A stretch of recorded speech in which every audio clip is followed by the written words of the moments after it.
உங்கள் அனைவருக்கும் வணக்கம். நான் உங்கள் ஜோதிடர் குபேந்திரன் பேசுகிறேன். இந்த பதிவு பார்த்தீங்கன்னா, மகர ராசி மற்றும் கும்ப ராசிக்காரங்களுக்கு மற்றும் ரிஷப ராசி இந்த 3 ராசிக்காரங்களுக்கான ஒரு பதிவு இது.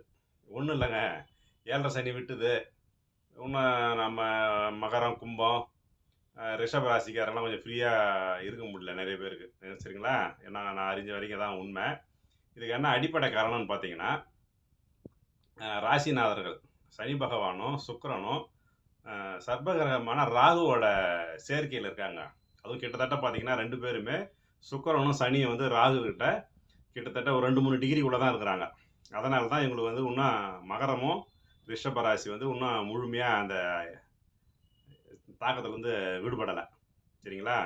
அதனால் இந்த வர பங்குனி மாதம் முழுமையும் இந்த அமைப்பு தான் நீடிக்குதுங்க. சித்திரை மாதம் முதல் வாரத்தில் சரியாயிடும், ஒன்றும் கவலைப்பட வேண்டாம். சில நிறைய பேர் பார்த்தீங்கன்னா மகர ராசி, ரிஷப ராசிக்கெல்லாம் வந்து ஏற்கனவே ரிஷப ராசிக்கு வந்து ஜென்முகூர் வேறு போயிட்டுருக்கு. இப்போ 11ல் சனி வந்து நமக்கு ஒன்றும் பெருசாக நன்மை நடக்கலைன்றது வேறு ஆதங்கப்படுறாங்க. அதெல்லாம் ஒன்றும் கவலைப்பட வேணாம். கண்டிப்பாக உங்களுக்கு வந்து ஏப்ரல் 19க்கு அப்புறம் கண்டிப்பாக ஃப்ரீ ஆகிடுவீங்க.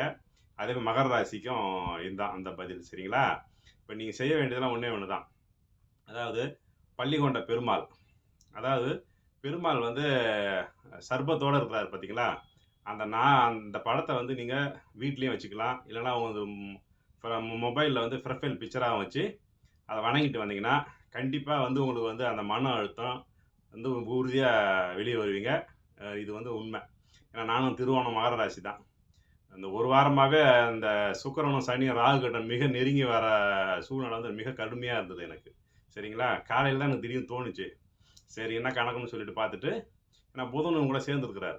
அதனால் அந்த பெருமாள் அந்த பாம்பு மாலை படுத்துக்கிற பெருமாளை வந்து படம் வச்சதுக்கப்புறம் கொஞ்சம் நல்லா ரிலாக்ஸாக இருக்குது. அதனால் உங்ககிட்ட இந்த விஷயத்தை பங்கு கொள்ளணுன்றதுக்காக தான் இந்த விஷயத்தை சொன்னேன். சரிங்களா? கண்டிப்பாக இதை நீங்கள் முயற்சித்து பாருங்கள். கண்டிப்பாக உங்களுக்கு மன நிம்மதியும் சாந்தியும் அடையும். சரியா? இந்த பதிவு உங்களுக்கு பிடிச்சதுன்னா லைக் பண்ணுங்கள், ஷேர் பண்ணுங்கள். நன்றி, வணக்கம்.